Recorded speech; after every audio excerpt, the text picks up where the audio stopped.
Good evening, everyone. This is attorney Robyn McCoy with Political Coffee with Robyn and Tracey and our special guest, David Sanchez. And for today's show, I have a Scorpio mug and it says, and I have hot cocoa and it says ambitious, brave, and charming. So welcome. Yes, my welcome daughter's a Scorpio. everybody. Oh, okay. Hi, David. We're so happy to have you with us today. We understand that you're right in the thick of it when it comes to this Detroit City Council race, and we do appreciate you coming off the campaign trail to talk with us. Welcome to our audience. Thank you for joining us during another weekday edition of Political Coffee. I'm Tracey Martin, and today I brought with me my actually my chocolate mug. I don't know if you can see it with the green screen. Oh yeah, I can see the chocolate. Yeah, I brought this because today happens to be Cinco de Mayo. Yeah. And you know, I know a lot of people, well, you know, President Biden went to this famous Mexican restaurant in DC called, I think it's called Las Camelas.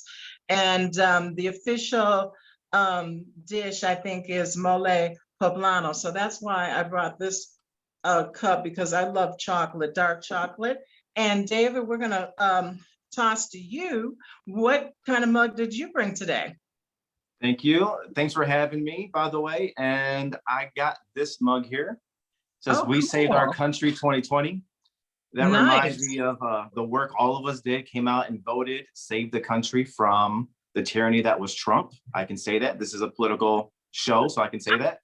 And I think save the country and save the world. And I'm a proud constituent of the 14th Congressional District. And on there it says U.S. Congresswoman Brenda Lawrence, who I consider a mentor and someone who is a very big support system of mine, somebody I've learned from while working for her in her official capacity in her government district office in 14th Congressional District." Oh, so very thanks for having cool. me. Okay, Yes. and what are you drinking? I'm actually drinking dark chocolate, which is chocolate is my favorite. I mean, I often drink tea, but I like cocoa and dark chocolate as well. Oh, you're drinking chocolate today too? Yes. Oh, that's cool. Okay, I am too. What about you, David? I'm jealous. I had to hydrate. This is only water in here, so I will be sipping my water. I had a lot of coffee already. It's 4 o'clock, so I'm coffeeed out for the rest of the day. Understood. You know, and you're the candidate, so you've got to, you know, keep your hydration up. And so that's interesting that you worked for Congresswoman Brenda Lawrence. And what did you do exactly in her office? Constituent Services Coordinator, which entails a lot while I was there.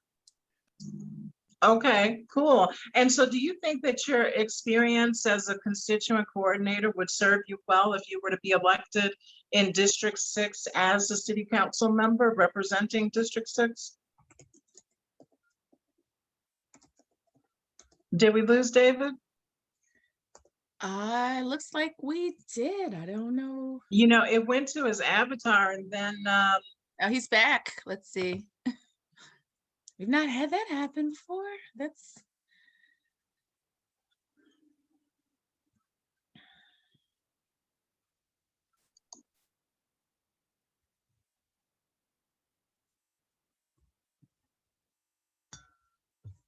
well, while we're waiting for him to come back. Okay, I thought you said he was back in the waiting room. No, it didn't. I admitted him, but I don't know. Maybe he's having some connectivity issues. Yeah, you know, he did say offline that he was having some technical difficulties. So hopefully he will get back on the call. So, well, you know, in the meantime, you know, this city council race in Detroit has been fascinating to me, Robyn, because, you know, there have been a lot of challenges to the candidates in terms of who's going to be certified for the ballot. And so that's one of the questions I want to ask David Sanchez, if he's actually certified for the ballot. I believe he is, but, you know, there have been lawsuits filed in other districts. For example, the at-large race with Janie Ayers, she was challenged by an individual named Lee Pratt Reed, I think.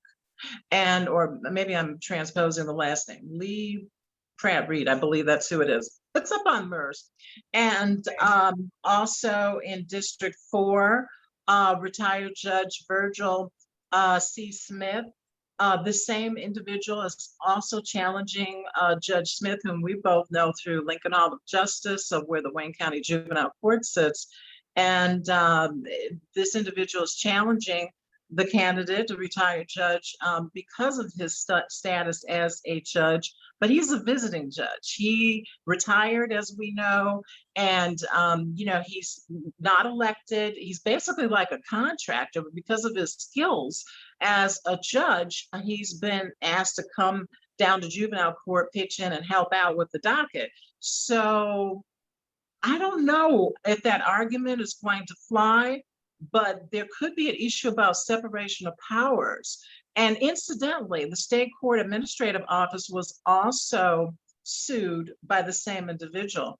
It was a named defendant with respect to Judge Smith's status with that particular court. So that's going to be interesting. A source of mine says that we'll find out any day now who's actually certified for the ballot for the Detroit City Council races. So we'll find out soon.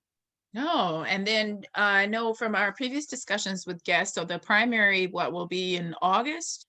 August the 3rd, yes, August the 3rd. And things are heating up, but something fascinating happened the other day.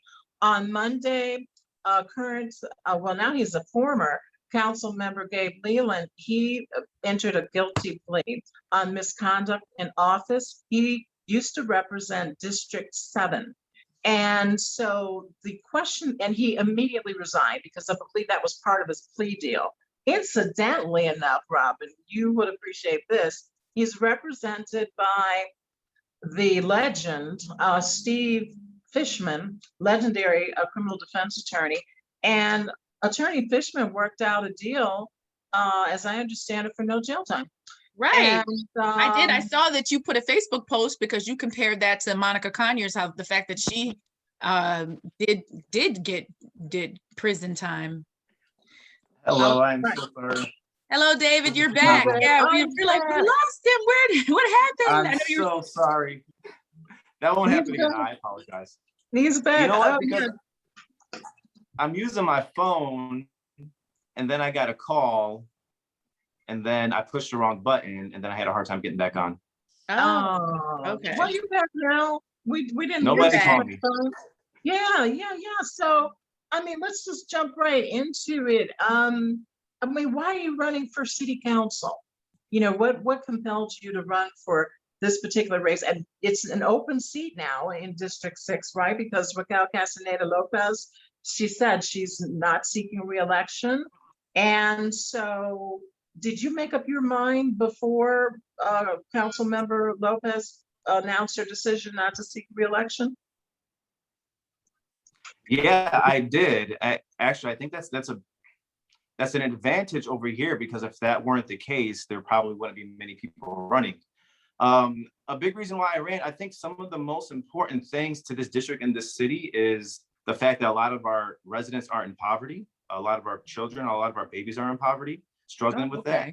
And so somewhere like District 6, am I freezing? Y'all hear me? No, we hear you. Yeah, we can hear you. Okay. District 6, there's a lot of opportunity, a lot of things that are going on here.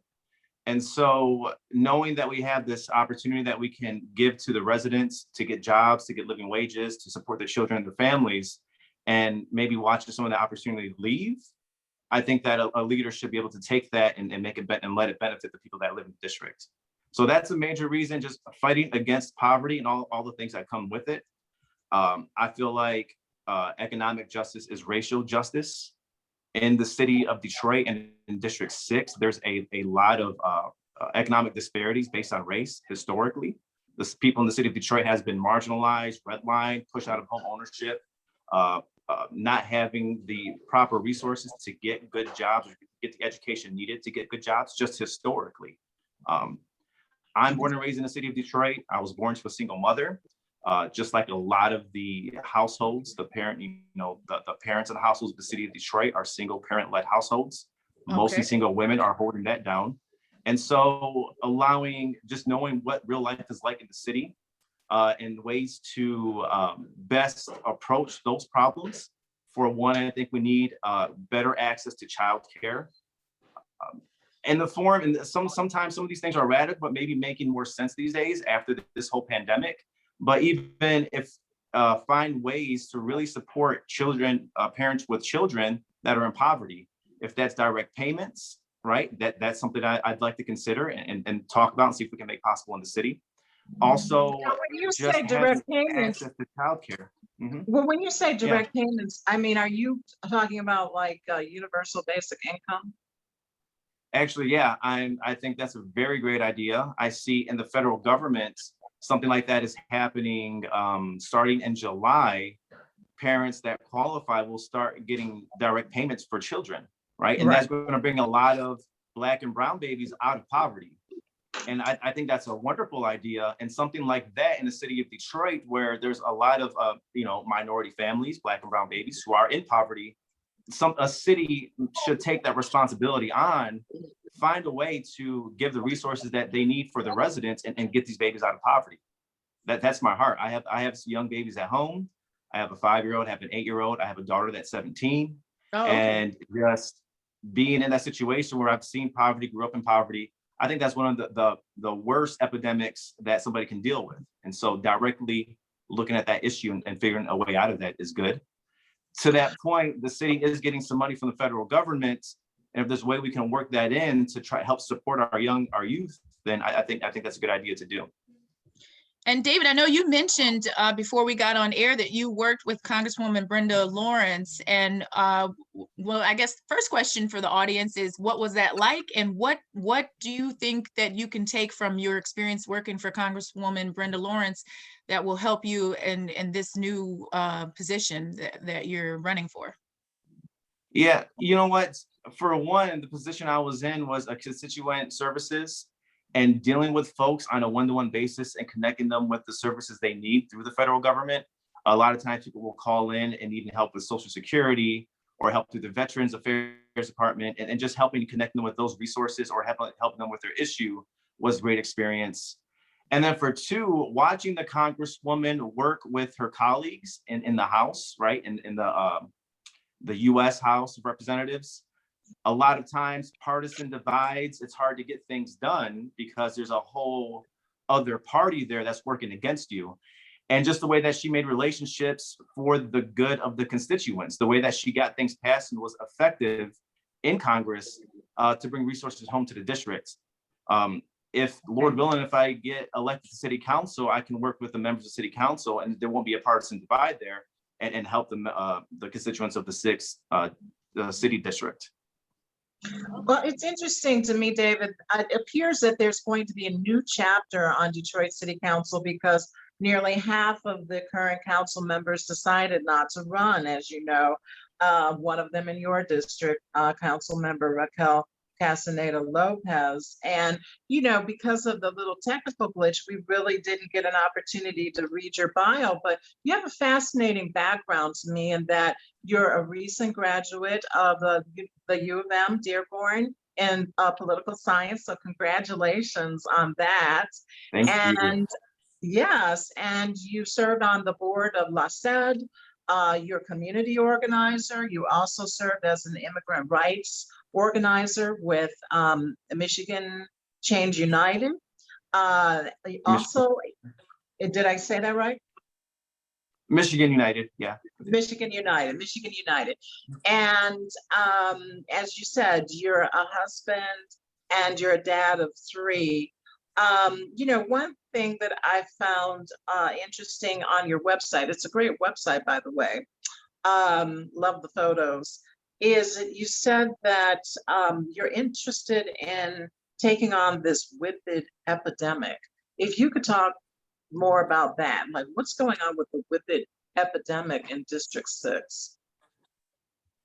Yeah, well, first of all, thank you for the congratulations with the recent graduation, U of M Dearborn. Look, it's been tough because I've been doing the virtual school along with my children at the same time. Really? 3 kids on virtual Zoom school, along with, you know, myself for taking the college classes.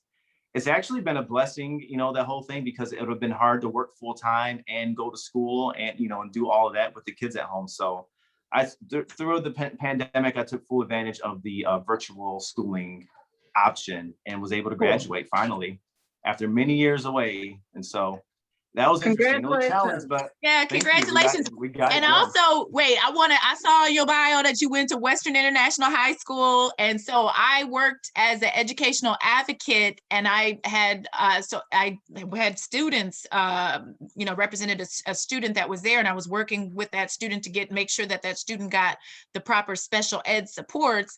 And I also did a program. I do what to do when stopped by the police programs, but I also did a program on knowing your rights when encountering the police and immigration with immigration attorney Cindy Nunes. So I'm excited. I mean, I've been to that school. I know it's a wonderful school, wonderful staff, and so yeah.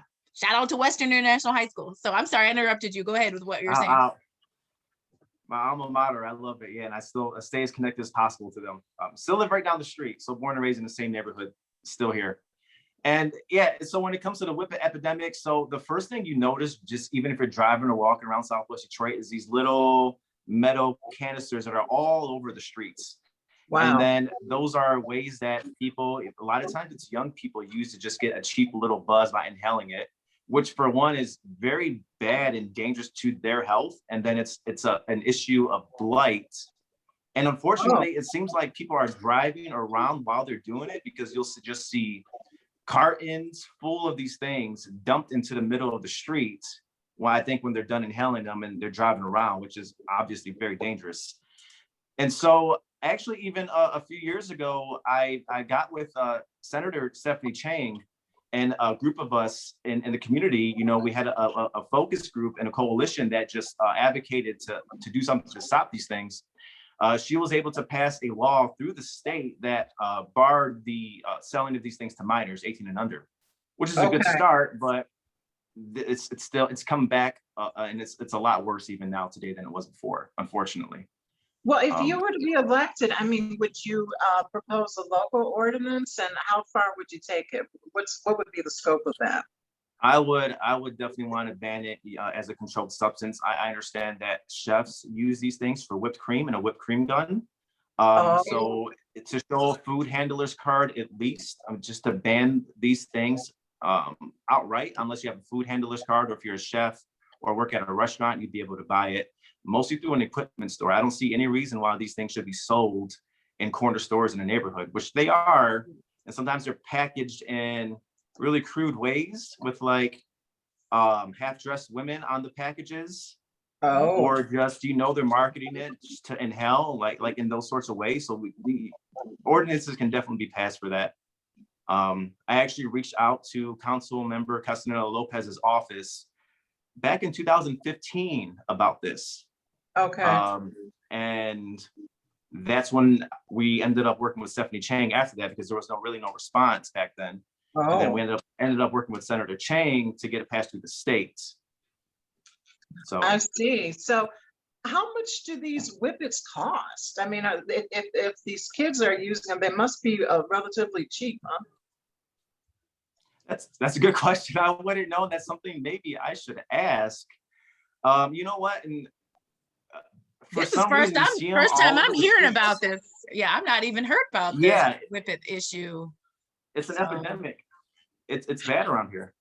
Yeah, I know that the whippets are a major issue, and I understand your concern, and this, it's on your platform, and that was at the top of my mind. And if they're being sold, to underage kids, and it's also an environmental issue. People are just throwing them out anywhere. You mentioned the word blight, and with this crude packaging, and that's not good. And are there any, to your knowledge, what are the side effects? How could it impact someone's health if a young person, if they do these whippets? From what I understand, the high comes from lack of oxygen to your brain. Wow. And so it's literally killing brain cells. That's where the high is coming from. So I think an education campaign, I mean, using a platform like City Council for an educational campaign, look, one that resonates, right? One that talks to young people where they are, which I don't consider myself a young person anymore, right? I'm approaching 40 years old. So maybe I'm not that right person, but recruiting young people in the district that want to make an educational campaign about what this is really doing to somebody, I think would be a great start too. Well, David, you're still a millennial because the most senior millennials are turning 40. So you're in the millennial ballpark. Right on the cusp. You're still young man. A great generation, I think.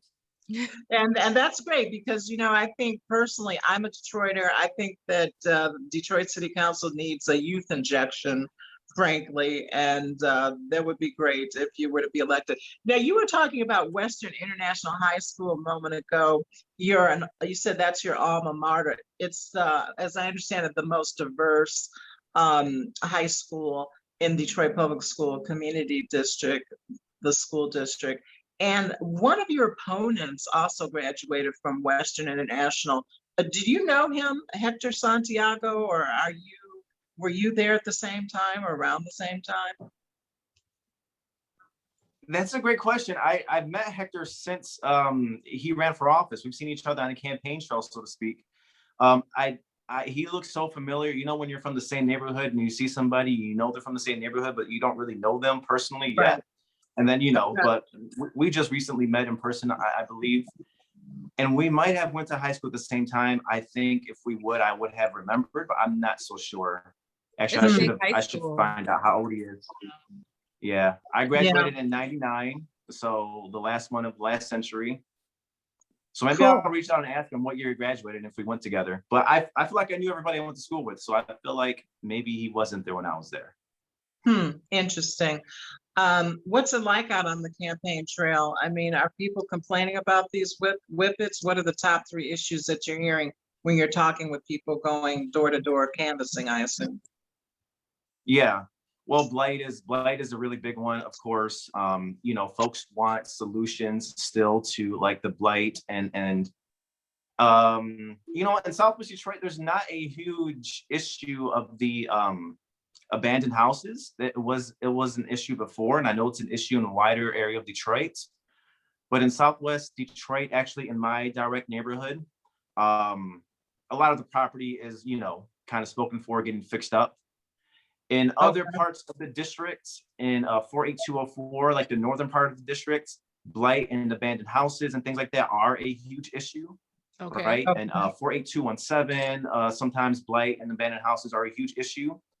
And so it's a very diverse district in terms of race, in terms of income, and even in terms of, you know, the type of issues that people are seeing that people need.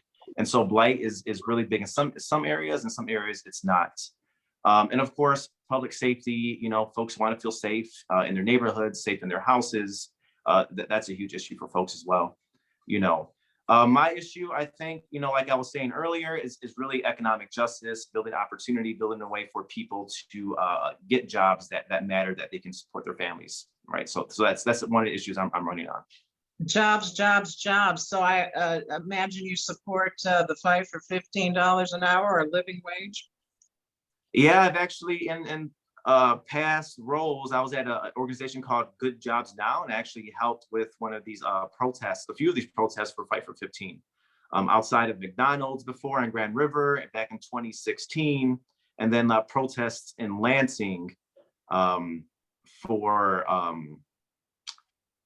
May Day, protests in Lansing before. Yeah, $15 per hour minimum, and I feel like that's really the bare minimum. And it's not like 15, that should be the starting point of somebody that's working, especially working full time to support themselves or their families. Definitely, if you're working, you should get $15 per hour. You know, just this morning, I was looking for a place to have coffee. You know, 2 places were not open because they didn't have people to work. There were no servers available to work. 2 different places in my neighborhood. I had to go to the 3rd place to find a place to have coffee with a colleague of mine in order to find someone to go. So, I'm interested. Getting paid enough. Very interesting. And I heard the same thing. I've seen the same thing on social media today. Like some restaurants just won't open. They'll do only takeout only because there's not servers to work there. Yeah, I know Well, they people are talked about getting that on the more money news. collecting unemployment, with that PUA. So why should they put themselves out there, risk their health, in a pandemic working in food service? That's the issue. Frontline workers, right? I Right. think COVID exposed almost everything, right? The folks that are getting paid the least are making the world run. My wife is a frontline worker. She works at Children's Hospital. And so, you know, I can say things about that, but she doesn't get paid enough there neither, right? She's barely making 15 an hour. So we need Really? to pay people more. Yeah, we need to I pay was people going more. to ask you about your beautiful wife, Megan. I didn't realize that she works at Children's Hospital. Mhm. That's tough, during this pandemic. And I understand that Megan's a fierce advocate for special needs when it comes to autism, because you have a child in the family with autism. Yeah, my 8-year-old Benicio is diagnosed with autism at 3 years old. Which Okay. that's a whole process, getting your child diagnosed with autism. It's a whole ordeal in itself, right? At least when we went through it, it was just really tough to get the services he needed, to get the diagnosis, and we still deal with it today. We're really concerned about his education, his special education, right, with those services, so he can reach his full potential. That's very important for children. So that's another issue that's a struggle that we've endured. And hopefully, if elected, I can help make that process a little bit easier through the city. Yeah, and the work that I've done as an educational advocate, we've worked with some kids that are autistic, and it has been a struggle. I mean, it's a matter of what schools, when you go into the schools, because it was K through 12, the work that we were doing. I mean, I still do it in private practice, and it's a matter of sometimes you go into the schools and you have officials that know about the rules and the laws and the policies, and sometimes you don't. And it's a matter of I talk about it, it takes a village coming in, having the parents and the child and the teachers and the special ed teachers, school administrators, having everybody on board, making sure we're getting a proper evaluation in the IEP, the individualized education plan. And then if there are behavioral issues, also making sure we have the BIP, the behavioral intervention plan, and making sure that we're not having the kids get sucked into school to prison pipeline, kids with disabilities being misunderstood. Because we've seen a lot. Tracey and I both work at the juvenile court, so we've seen a lot of kids that get sucked into that. And that's why I was really loving the work I was doing with the Michigan Children's Law Center, because we were working with kids and we were preventing suspensions and expulsions. And we're really working to make sure that the parents got the knowledge they needed, the schools. And there's a group I'm a member of, it's called COPA, the Council for Parents, Advocates, and Attorneys. And I don't know if you've heard of that group. I'll send you that information, but that's an advocacy group that brings in parents who are children with special needs and disabilities, attorneys, and advocates, some advocates that are non-attorneys, and just pooling of the resources and just making sure that the kids with the disabilities get all the right supports. Yeah. And my wife is actually real passionate about making or creating or helping to create fun things for them to do, right? So a sensory park is an idea she had. She said, if you get elected to city council, can we make fun things for kids with autism or special needs to do, like certain parks that would help them, experience and play with other children like them, or even other children that are neurotypical, is what we say, right? But yeah, you bring up a great point. A lot of the police incidents, a lot of times, the victims of police brutality, come out and say it, is young people with autism or people with autism, right? Right. That happened in Chicago. And that's a really big fear of ours, right? Our kid growing up, our son growing up and going out there in the world on his own, and people around him don't understand that he's autistic and he's not listening to certain things, and something bad happens, right? That's one thing that my wife is afraid of. Wasn't that the issue with Adam Toledo in Chicago?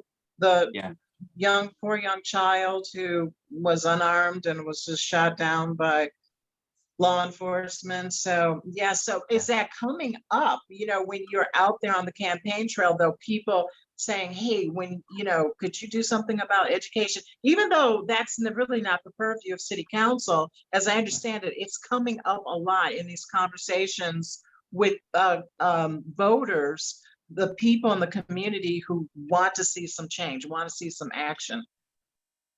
And education, yeah, definitely. I mean, I think that's just one of the pillars of a good community, right? For one, I remember back in the day, one of the mayor's main goals was increasing residency or increasing residency among Detroit again, right? We're a city that's built for almost 2 million people. And we're getting the census data out here shortly, but I think we're at about 700,000, 800,000 people, something like that, right? But Less you than can't. that. Okay, well, yeah, I don't know if I need to go through it, right? But you can't keep families with children here if you don't have a really great education system. So that's that's a root cause. That's something we need to improve and fix and make work for our children, for our families, or else people will come here when it's a hip city, when it's trendy, and then when they settle down to have families and have children, they're going to move their kids somewhere else to go to school. And so that could be a huge issue, right? I think so. Even back, you mentioned that Western is a very diverse school. It is, because we are in a very diverse district. I think that in itself is an education that's valuable, which is why I choose to send my oldest daughter to Western. I went to Western. I was around a whole diverse crowd and students, right? So I think that's an education that everybody in this country needs. And so that's why I do like going to Western. Interesting. Right. Isn't there a significant Arabic, not Arabic, that's a language, Arab population, MENA, Middle Eastern, North African population in Southwest Detroit? Definitely, there's a Yemeni community, Lebanese community, Iraqi community. Yeah, definitely Middle East, Arab community. Yeah. I know a lot of them I count as very good special friends. Actually, if you look at my own family, my family is very diverse. My wife's stepfather is Arab. He's Lebanese. Okay. And her two half brothers are half Mexican, half Lebanese. We're Mexican. Even my own family, I was raised by a Black man. My mom remarried when I was around 4 years old, 3-4 years old. And I have half Black, half Mexican siblings also. Okay. So your stepdad, is that Billy? You mentioned, stepdad Billy. Yep, and he's in the Teamsters. It's a beautiful photo. I'm looking at your website right now, and wow, what a beautiful family. I see your mom. She looks like your sister, man. I'll tell her your mom. She's been getting that since I was in high school. Yeah, she's been my sister my whole life, it seems like. Oh, that's beautiful. That's in the genes. Yeah. And back to what we were saying about the whole issue with disabilities. There have been discussions about having children with disabilities wearing bracelets or maybe even carrying a card. So if they do have an encounter with the police, so that they can make sure that their rights are protected, because that's a big concern. I do my programming because of what's happened, the brutalization with Black and Brown, but as I've done it more and more, I've seen there's issues with children with disabilities, people with mental health issues, making sure that they're protected, and because sometimes it's just a matter of a misunderstanding. I tell people don't call the police unless it's an emergency. I'm not calling, my mom's from the South Side of Chicago, so I'm not calling the police unless it's an absolute emergency. If stuff go down, we're gonna handle it ourselves. Unless somebody is dying and we really need the police, we're not calling the police, because you never know. You call the police, and you call it for one issue, they come in there and they arrest somebody, or everybody gets arrested. I'm just like, no, we're not calling y'all unless it's an absolute emergency. I think that's a good idea. My wife used a tag that said I have autism on my son, on Benicio's backpack, when he started the school year in 2019. We since haven't used it, but she really liked that tag, just to let folks know, he has autism. She's just all, the moms, they're the ones that worry. She worries about bullying. She worries about teachers mistreating. She worries about everything, with our son with autism. I try not to worry as much, but it's a big concern of ours. Yeah. But understood. Things like that. Yeah. Something like that, I think, would be, if it becomes normalized, police and neighbors and folks would, hope, can look out and, give some grace to people, maybe, if that's what's needed, if they have special needs. Well, taking a page from that topic, I noticed that you also talked about, in terms of your platform, municipal IDs. And so what do you mean by municipal IDs? What is that concept about? No, actually, that's something I helped pass in the city. Well, that's one of a big success from actually Castaneda Lopez's time in the city council. And Okay. so that just allows people who are, you know, have struggled to get IDs because of address situations or social security numbers or anything like that, you know, which mostly affects whether it be homeless people, returning citizens, or undocumented immigrants, can get some sort of identification through the city so they can get utilities turned on or use banks or, you know, things like that. And so that was passed in 2017. Yeah, around 2017. And I helped with that initiative when I was a community organizer. Oh, So that's awesome. you've already done that. And so, you know, you don't hear much about that though. You know, I'm a Detroiter, and I remember when that was discussed, and then like, you know, I didn't hear anything more about it. And so if somebody wanted to get a municipal ID, I mean, how would they, in a nutshell, how would they go about doing that? I think they put that on hold throughout the pandemic. They were allowing folks to get them, I think, at the Samaritan Center in person or at Patton Park in person. So two areas, two sides of the city. And it was about $20 for that ID, which could also be a barrier. Free would have been nice, right? But, you know, they still need funding for certain programs. And I think maybe there could have been a little bit more funding or energy into getting the word out about the program.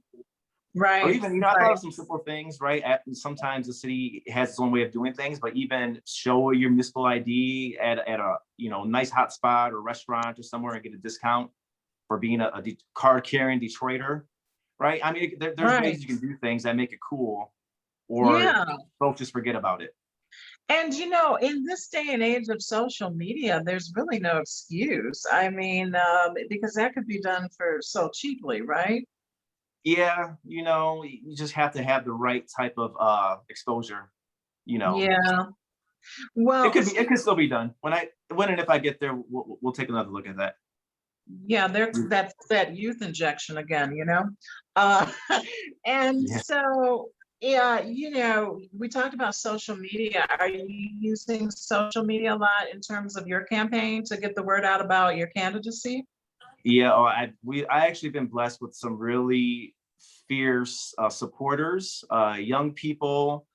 So, you know, I've lived a life without social media, right? I'm on that cusp of generation between Generation X and Millennial, but I got on the Facebook and Instagram when it came out. You know, I don't post a lot.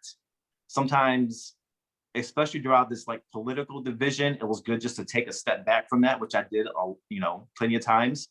But I have a lot of really fierce young people who are really good with social media that ask me how they can get involved in the campaign. I said, "Do you like social media?" They said, "Yeah." I was like, "All right, let's do this." Gave over my Instagram and Facebook, and they're doing great things with it. Yeah, which just started this week, so take a look. Like, it's doing pretty well. Very cool. That's great. Well, congratulations on that. And I know, David, you said that, you know, you're a lifelong Detroiter. You live in Southwest Detroit. Where do you fit into the scheme of things in terms of the Latin diaspora?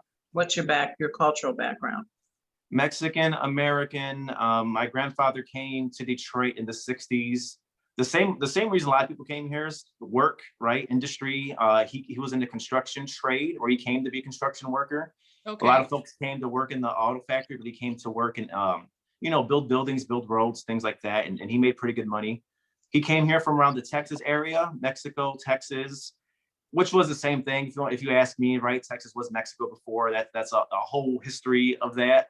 Right. My grandmother's originally from Texas, right? But she's Mexican American too. Yeah, so her family's from there. And then I'm third generation Detroiter. My Spanish isn't perfect. People are surprised to learn that I don't speak Spanish great, right? I can order some food at the restaurant, but Hablo un poco en español, okay? Mais je parle français beaucoup. I can speak French. Wow. I've lived in France, but I took a semester of Spanish, but I need some work. I need to have some cultural immersion because that's what I did with the French. But yeah, but Spanish is the way to go. People need to be learning Spanish, and my background is anthropology. Spanish and Chinese, okay? Those are the two languages that are like a necessity. They can talk to the whole world.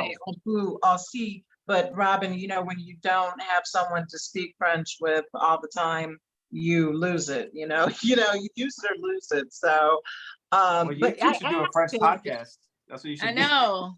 yeah, that's Le café du Politico right. en français. Yeah, Yeah. Well, to that point, Mexican American, I honestly identify as a Detroiter, born and raised Detroiter. Like that's my culture is Detroit. My culture is it's more soul music. It's more hip hop. I'm a brown boy from Detroit at the end of the day. That's who I am. Okay, cool. Well, I mean, Right. this is Cinco de Mayo, and so, you know, I mean, it seems like it's kind of in America's gone the way of like, St. Patrick's Day, where people use it as an excuse to party. I mean, so do you think the spirit of Cinco de Mayo is still alive, or I mean, or is it just an excuse for people to drink and party, especially during this pandemic where people want to cut loose? That's a whole combo in itself, right? It's so much to that. Like, you know, I like celebrating as much as the next person, right? You know, back in my celebrating days, these days, I think a lot of people don't know what Cinco de Mayo is. It's when Mexico won a battle against the French, actually, right? Right. They were So, talking about that on the radio this morning. Yeah. yeah. Yeah, the French tried to pull up in Mexico, and Mexico won a battle, and then it's a big party to celebrate every year after that.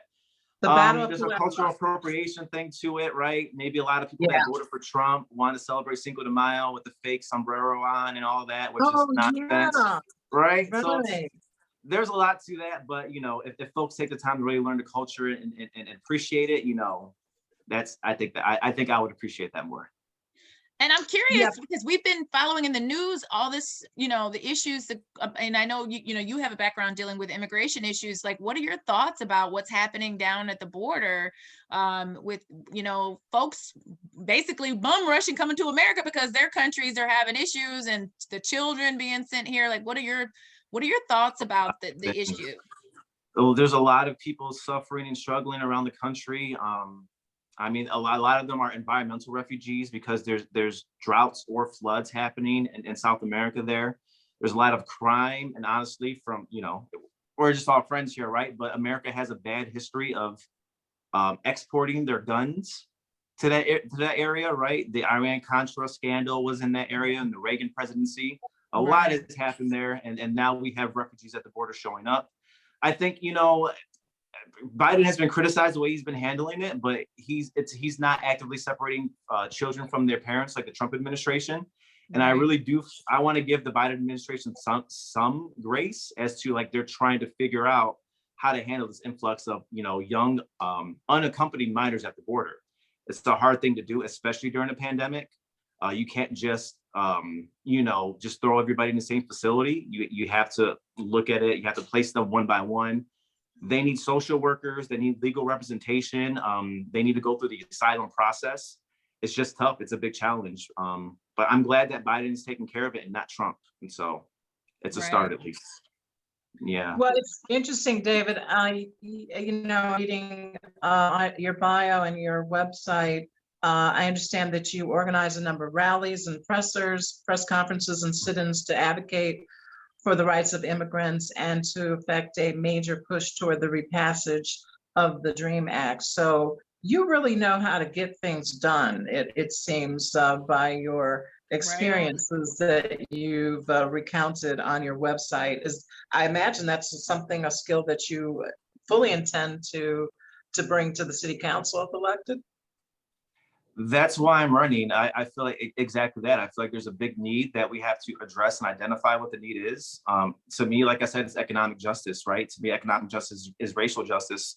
But yeah, during the Trump era, there was so much to do. It's the fight.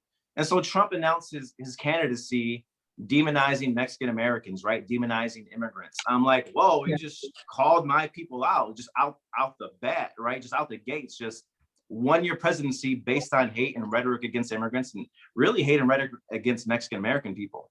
And I'm like, you're literally talking about my neighborhood in Southwest Detroit, right? You're literally talking about a beautiful culture, a whole group of people came here to build their lives, to do what everybody else, like other European immigrants, like Trump himself and his father and his parents were, right? Like a lot of folks, right? Try to do the same thing, but you want to demonize one race of people. And so a lot of that, I was doing community organizing before that. Like I said, at Good Jobs Now at Detroit Hispanic Development Corporation. But then I focused on immigrant rights community organizing because I knew that's where the fight would be moving forward for those 4 years during the Trump era. And it kept me very busy, just doing rallies and advocating for DACA recipients to pass the DREAM Act, and then advocating for the kids that were locked up in cages on the southern border. So it was tough. I'm glad Joe Biden, which is why I brought this mug, right? We did it. I know. I campaigned hard for Biden and Kamala. I was just like, oh my God, I don't know what to say about Trump. It's like, oh my goodness. It was like they talking on Facebook about letting him back talk again. I'm like, oh no, he need to go back in detention. He need to stay in there. Definitely. The decision came down. He's banned from Facebook. Okay, he need to be in the decision. So yeah, he's not going to be back on Facebook anytime soon, if ever, which going into 2022, I think is going to be interesting. I'll just leave it at that. But I feel like we have a little bit of peace, right? Like once we quieted him down a little bit, it's been a little bit more peaceful. A little bit. Right. A little bit. But you know, your background working with Congresswoman Brenda Lawrence, what do you think about the issue of redistricting? You know, we're doing a show coming up this Saturday on reparations, by the way, and redistricting. And I do want to ask you about reparations in a moment, but HR 40, love it. You support it? Okay. HR 40, well, HR 40. Yeah. Oh, HR 40 that passed the House, right? For the first time in years, our late dearly departed Congressman John Conyers introduced that year after year, and it was never passed, and now it's passed the House. So that's great. So you support reparations 100%. 100%. I can't say enough about that. Yes, just the way this country has profited off of stolen labor and stolen land. You know, it's a lot of people are realizing what really happened, the real history of the country, and just I feel like people are due their fair share, like the work that's put in, like the descendants of slavery. It's not even a question to me. It's never been a question to me. Okay. Stolen land, like I said, my grandmother's originally from Texas, which was Mexico, now it's America. Maybe we're next. I don't know, right? Right. We will see. Right.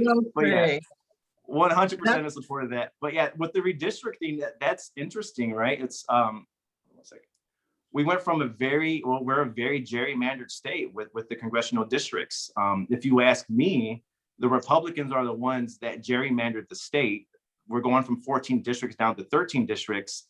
I'm pretty sure if it's done fairly, one of those districts are going to come from a Republican area and not a Democratic area, because they obviously don't have as many votes as Democrats do. And so if they do it the correct way, they will be the ones losing the seat, not a Democratic area. So everybody's asking about the 13th and the 14th, and something will happen with Congresswoman Lawrence with the Democratic incumbent. I don't think so. I think that should come from the other side of the state. Well, I hope not, but I think people are going to have to protest or do something to make sure that doesn't happen. And with the census, I have one of my former assistants was working with the census, and she said they did not do it properly in Wayne County. They made sure to do it properly in Oakland. So I think they need to reopen up the census to make sure they count everybody, black, brown, red, white, everybody. 100%. Well, I thought there was a lawsuit pending in that regard, but you know, we'll see how the lines get drawn. I know I have been on the periphery of the issue. I attend those voters, not politicians, meetings, and it's interesting to see the demographics of the people who do attend those meetings. I'll just say that. And so, you know, it's all about communities of interest. And, you know, we're talking about the independent redistricting commission. And so I just don't know. I mean, we will see. That's, you know, it's an interesting issue. But we have lost population. We know we are going to lose a seat. That's very sad. But at one time, as you know, Michigan had 19 congressional districts, and now we're going down to 13. In the waning moments, David, you talked about public safety on your platform. So what is your plan for that? I mean, people are worried about crime. You got people out here drag racing, doing donuts in the street. I don't know if that's a problem in Southwest Detroit, but I know it is in my neighborhood. These Chargers, these Dodge Chargers are now, not only are they running into pedestrians, they're running into buildings. I don't know if you saw that recent story about that, but what, public safety, I mean, what are you talking about exactly in terms of that so that people feel safe and secure? I saw that line on your social media page. You want families to feel safe and secure. Well, I mean, that's a great point. I mean, some of that is quality of life, right? When there's folks doing donuts or holding up traffic, or, and then you're endangering yourself too. Over here in Southwest Detroit, there's some of that. There's a lot of actual like off-road vehicles. And I swear, if you come down Southwest Detroit, you'll see a lot of buggies and mopeds and dirt bikes just driving around, supposed to be off-road vehicles. I don't think you can get them plated to drive around legally. And it's getting a little bit out of hand recently where they're just taking over the streets, and there's like 20 to 30 people on both sides of the streets, and you have to pull over to let them by. I don't know. It's going to be an interesting summer, I think. And so some of those are quality of life issues where, police might not think that's a big deal, but residents really want some type of response and some type of action to make life better, right? If your neighbor's partying all night, you want them to turn the music down. You want that to be able, you don't want to call the police for everything, but quality of life is an important thing, right? That's how we could lose residents if we don't have quality of life here. The other thing is just, the way police deal with the community, right? The buzzwords are always community policing. But I think at the end of the day, the police culture has to change, right? It's easier said than done, but they have to understand that they're in service to the community, right? I support police. If I ever need police or a loved one does, I want them to be able to call and police be responsive and protect and serve and do the things they're supposed to do. But police have to understand, whether it's in Detroit or anywhere in the whole country, that they're actually in service to the residents. Even if they're arresting somebody, I want the police to understand that they're in service to the person they are arresting, right? They're responsible for their health and for their safety as well. And so if there's a way we can change that culture where it's not so violent, I want to say, and more to service of the people and to the community you're policing, then I think that's the way forward. Right, I agree. Well, I definitely. what do you think about the culture? The increased use of technology in today's policing? We had a guest on a couple of weeks back, sheriff from Washtenaw County, who says that they're getting ready to deploy drones. There's an issue, a hot button issue in Detroit about facial recognition technology. The current city council did approve a contract back in 2020 regarding the use of facial recognition technology by the Detroit Police Departments, who has that real-time crime center. And, what do you think? There's speed bumps that are being used.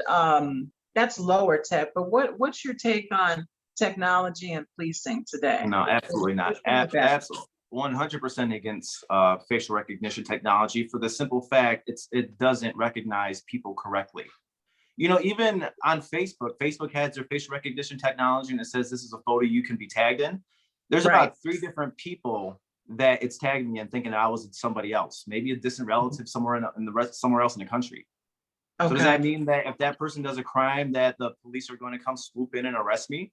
Which, in fact, that happened at least twice that we know of in the city of Detroit, where they arrested 2 people who didn't do the crime, who they mistaken with a mistaken identity.